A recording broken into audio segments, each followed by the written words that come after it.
But you go along with it because it's all part of it.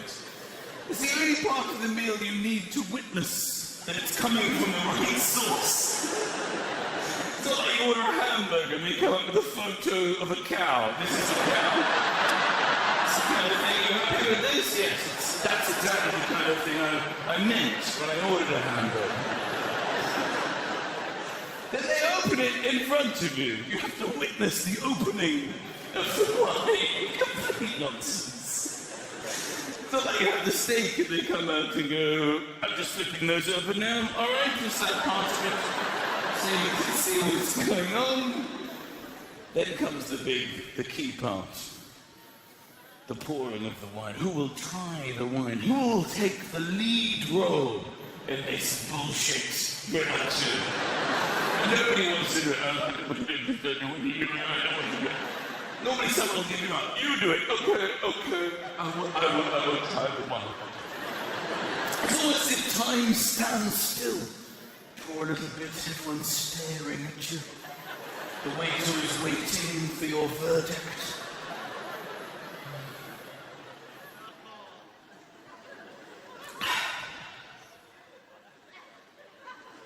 Yes. That's wine. That is wine. I've had wine before. This is exactly what it tastes like. It looks like Ribena, but I confirm it isn't Ribena. It's wine. Everyone should have some of this. I always thought you were tasting it to see if you liked it. I thought it was like a taste test. Apparently you're tasting it to see if it's corked, which means it's off. They're asking you to determine whether it's off, and if it's off, they'll bring you another bottle. I'm paying for it. Why don't you ascertain in your own time whether it's off or not? And if it is, don't serve it to me. It's not like you have the coffee and they come up with the milk going, it smells funny. Will you try it for me?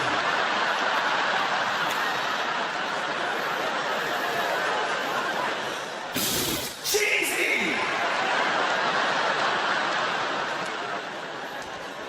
But you go along with it because it's restaurants. You just go along with things in restaurants because you think it's the way you have to behave in restaurants.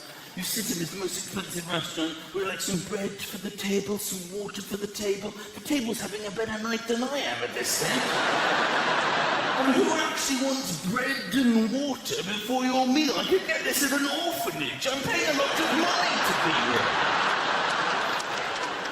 But you go along with it because you're in a restaurant. You order your main course with like some side orders. No, just give me food on a plate. I don't need satellites of food surrounding my food. Is it to make you feel like you're eating less? Yes, I would like some side orders. In fact, I'd like some potato dauphinoise behind me. Put them behind me. Want carrots in a drawer under the table. Cream of spinach behind the cistern in the loo. No one will ever know. Just go along with it, because you're in a restaurant. Coffee as well, at the end of a meal. Even at dinner, 11:30 at night. You're about to go to bed. Can I get anyone a coffee? If my wife said to me at home at 11:30 at night after dinner, do you want a coffee? I'd go, have you lost your fucking mind? Why would I want a coffee? We should have had the drink that we get ourselves out of bed in the morning with. The high caffeine drink to get you going in the day. You want to have that now before bed? Is this some kind of an experiment, you nutter? In a restaurant? Yes, I've got to have a latte. What would you like? An espresso for me, just an espresso. 2 o'clock in the morning. Did I order that? I can't sleep. Can you sleep? Of course I can't sleep. I had a fucking espresso. And coffee cake. I might just go to work now and wait there. But it's Friday. I don't care. Go along with it. You're in a restaurant. But it doesn't matter what you order, ladies and gentlemen, the mainstay of any meal will be salt and pepper. Salt and pepper are so phenomenally successful in the herb and spice arena. They arrogantly sit on the table knowing that whatever you want to prepare, you will require one of us. Either myself or my dear friend Pep. Isn't that right? Right, you are, Sultan. You've been keeping busy? Oh, breakfast this morning, I was all over that. But there are other herbs and spices, oregano, thyme, rosemary, cumin, paprika. They're all lined up in the cupboard, waiting. Sometimes the cupboard door opens, they see salt and pepper on the table. Look at them, the bastards. What have they got? What have they got that we don't have? I just don't get it. I don't get it either. Neither do I. I can't even see them from here. What do they look like?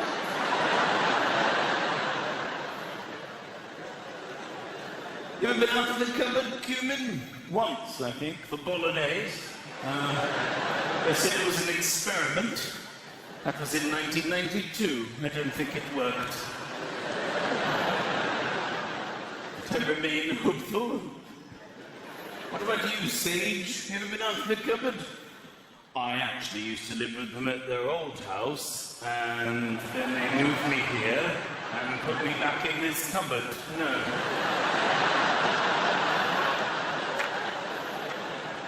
What about you, Paprika? I fell out once.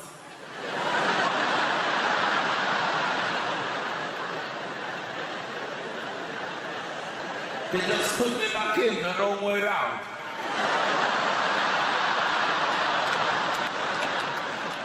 Seven years I was like this. Every day I pray. I pray for it to be goulash day. But it is never goulash day. I've still got the plastic on my head. Why the fuck did they buy me? I don't understand it.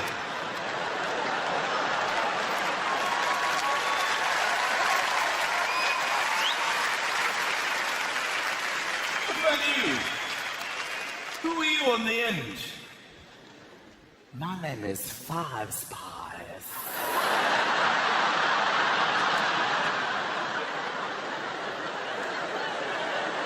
You look at the cupboard, Five Spies? I am not one spies. I am Five Spies. I am 5 times as good as all of you. Yes, but have you ever been out of the cupboard? I have been using recipes for thousands of years. Have you ever been out of this cupboard? No. Excuse me, I'm sorry to interrupt all this nonsense. Tired of listening to all your whining, because the fact is, I have been in this cupboard for longer than all of you put together. Sorry, who are you? John West, Tuna. Nice to meet you.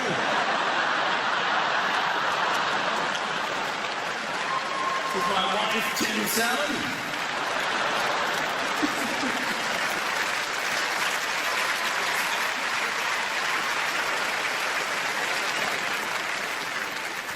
I presume you would have checked your mobile phones, probably put them on silent.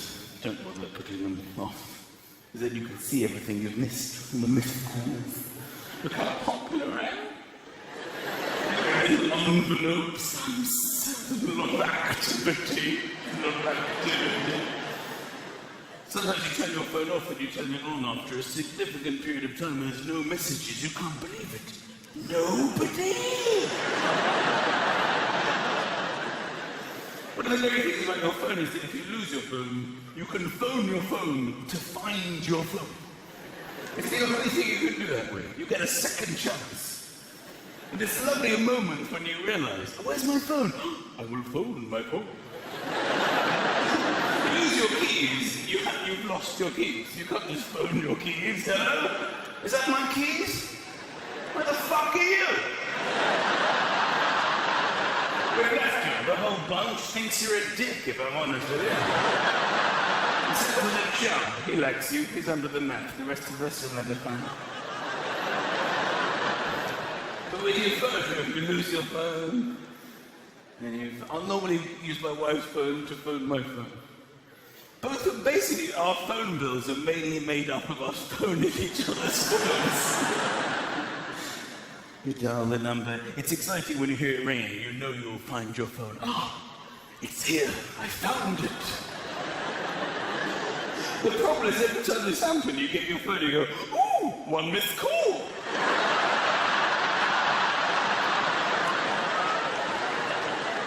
It was you, darling. When did you phone me? Did I miss a call from earlier? Oh no, false alarm. It's me phoning me. I phoned myself. Sorry, awkward. If it goes straight to the machine, I'll leave myself a message. Where are you? I did that once and then I found my phone and didn't recognise my own voice and it freaked me out for weeks. You have one new message. Where are you? What is that? Darling, listen to this message. Where are you? Who have you pissed off? Be honest with me, Michael. Who have you pissed off?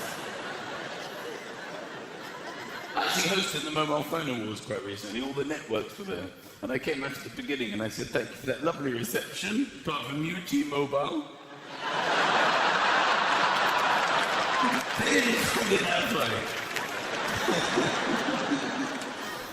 I got done talking on my phone in the car. I'm really sorry. I know it's a bad thing. It's very annoying. I know people do it. I've seen you do it. You're chatting on the phone in the car.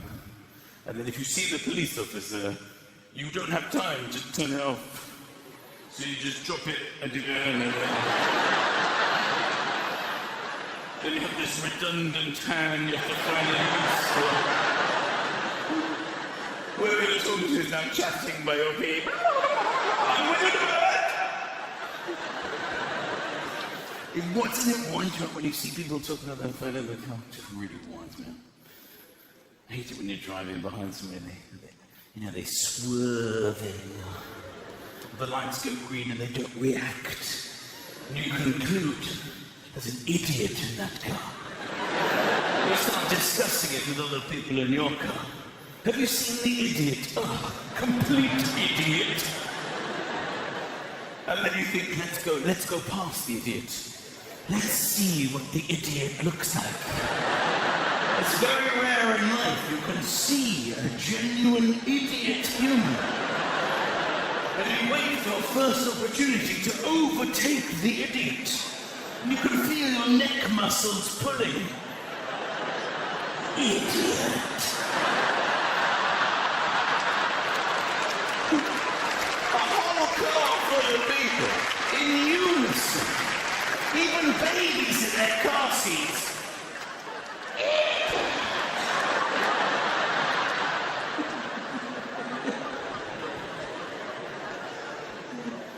I got a mobile phone bill for £932. Right. It wasn't my network. It was obviously a mistake. It was itemised. Every single phone call was to Nigeria. So I knew something was up. I phoned them up and I said, look, this isn't me. There's been something of an issue. All these phone calls are to Nigeria for 900 quid. She said, are you absolutely certain you didn't make these calls, sir? I said, yes, I'm quite convinced I didn't decide to get to know Nigeria over a 2-day period. I would have remembered that. She said, what I think's happened, sir, is that a Nigerian has made these phone calls. Ah! Colombo! I got straight through to you! How convenient! So what I think's happened, and it has happened before, is a Nigerian man or woman has impersonated you. She used the word impersonated. This doesn't say a whole lot from my career, but a Nigerian woman has walked into the car phone warehouse. My name is comedian joker Michael McIntyre. What is see blind man draw. I want a phone from you. You look very different on the TV, sir.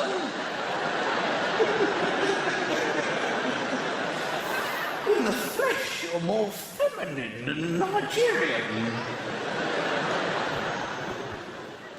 That was Scary Post. Scary Post is getting that, though. I get a lot of previous owner posts. That's just boring, isn't it? You just bin it. Previous owner, who are you? Don't live here anymore. I just bin your posts. Unless it's handwritten.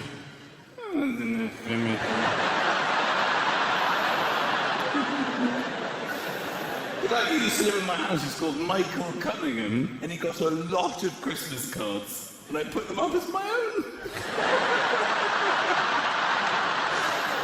Dear Michael, Merry Christmas! Who's gonna know? You know the Bank of Scotland? It's a bank. It's from Scotland. You must have seen it. It's they named it themselves, the Bank of Scotland. They also have it in England, what they've called it. They called it the Bank of Scotland. What do you know? They also have it in Wales. It's called the Bank of Scotland. In Ireland, it's called the Bank of Scotland, in brackets, Ireland. They felt the need to add additional information for Irish people. Whereas in England, when you see the Bank of Scotland, you still feel confident of your location. They worried that Irish people would be staggering home from the pub at night going, oh, she fancies me, the blonde one, Siobhan, there's no two ways about it. Oh, look, it's the Bank of Shit. We've taken the wrong turn. How in God's name did we get to Scotland? We left the pub 5 minutes ago. I must have sworn that I'm not wet. I have no recollection. I'm not going to strike insanity. They've got their own language in Ireland. I didn't even know about it until I recently know. Because I know they've got their own language in Wales. It's called Welsh. There on the roads it says slow, and then the Welsh is slow, which is araf. Slow, araf. Did dogs write some of the language? Is this what's happening? Must be quite confusing for Welsh dog walkers. Come on then, let's go. Araf, I'll pick the fucking piece, alright. Let's just wait here for a minute. Araf, we're not even bloody moving! How lazy are you? Well, first time I drove into Wales, I'd never seen this before, and because I was driving over, I didn't really read it properly. I thought it said slow. Arab, I thought, what? Given the delicate global political situation, is this the best way to handle the terror threat? I thought there'd been a meeting at the Welsh Assembly. Like, next on the agenda is Al-Qaeda. It's only a matter of time before they strike us in the valleys. The idea is how to combat the threat. I got one. Let's slow them down on the roads. Keep an eye on the bastards. Slow Arab, put your hands where I can fucking see them, alright? So I'm in Ireland, right? I'm trying to go to the loo, and it's written up, men and women, but it's in Irish. It says Mana, M-N-A, and Fur, F-I-R. And I had to determine quickly, because I was desperate, whether I was a Mana or a Fur. And I went for Mana because all the letters of man are there, okay? They assumed this is where I was supposed to be. So I burst into the Mana, and in hindsight, I should have looked for the urinals, because they're unique to the men's room. But if I'm honest with you, I never look for urinals. Far too tense. Big lines of horse-pissing men.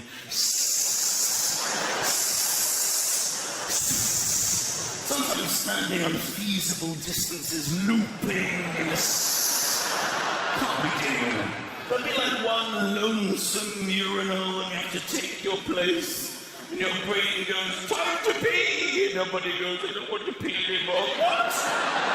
You told me you didn't need to pee! I changed my mind! You have to pretend to pee, it's terribly alright.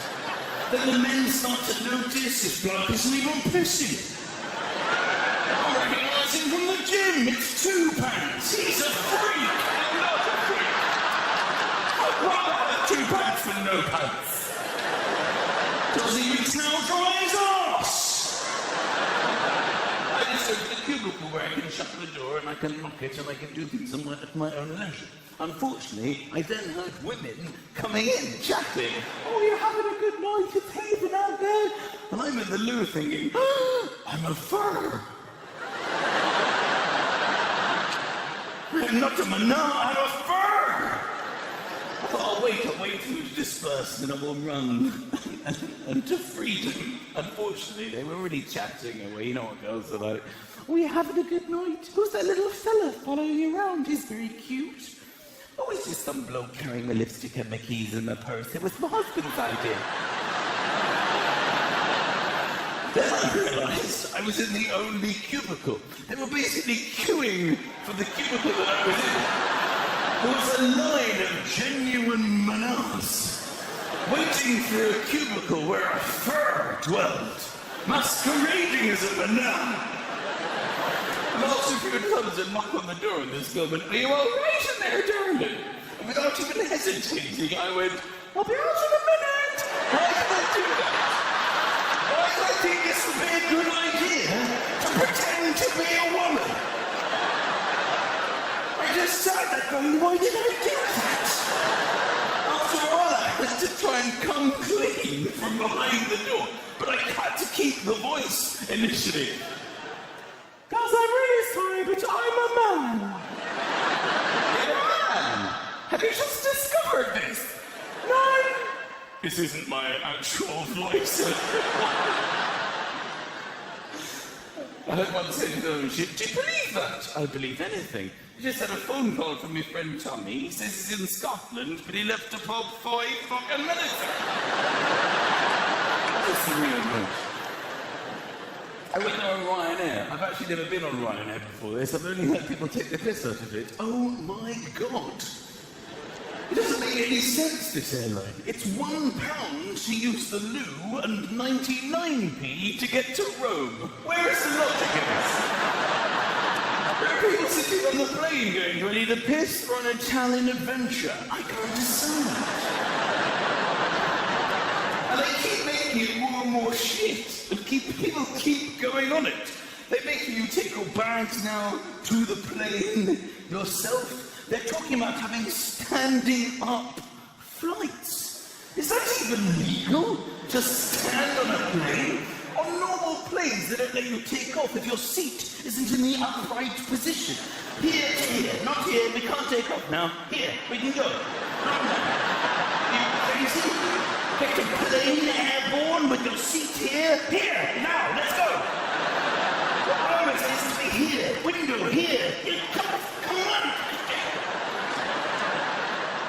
Can they really not get a plane in the sky? Is the captain there going, nothing seems to be working. Have you checked all the seats are in the upright position?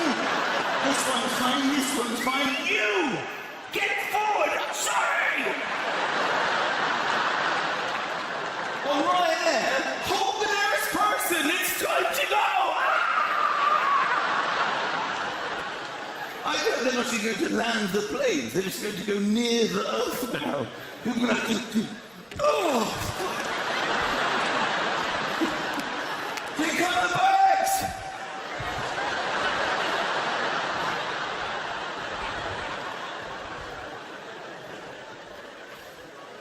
I managed to get away in the sun. That's what people want, isn't it? Sun. We obsess. We're happiest in the winter when we don't expect the sun, so we can just relax. In the summer, we spend the whole time. I've heard the sun coming on Thursday. You can see it. I did, I saw it. Thursday. It's not going to stay long. You better get out there. Get your face in it. People are very into getting their face in it. What you doing inside with your face? Your face is not in it. Get that face in that. You've caught the sun on your face. Have I? Have I? Yes, you've really caught the sun on your face. You must have got your face in it. What's it? Got my face in it. It's quite hot when your face is in it. It's quite hot when your face is in it. Melody like a sun for barbecue. Sunny day. Time for cooking outside. Woman, I am tired of your indoor shit. You're relegated to salad. Time to cook outside now. There's never enough sun, so you have to go away to the sun. I booked a week in Cyprus. Very excited.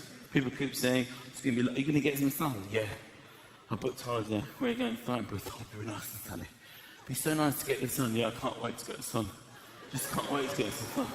Won't just be so nice to have sun. Keep looking at the 5-day forecast on the BBC. Sun, sun, sun, sun, sun. Look, darling, look at the sun. We're on the plane. Nice and sunny conditions. We packed for the sun. Oh, we're going to get to the sun. Within 10 minutes of arriving in Cyprus, I said the words, we need to find a shady bit. I said, a shady bit. Over here. This is nice and shady. Every time I went into my hotel room, oh, it's nice and cool.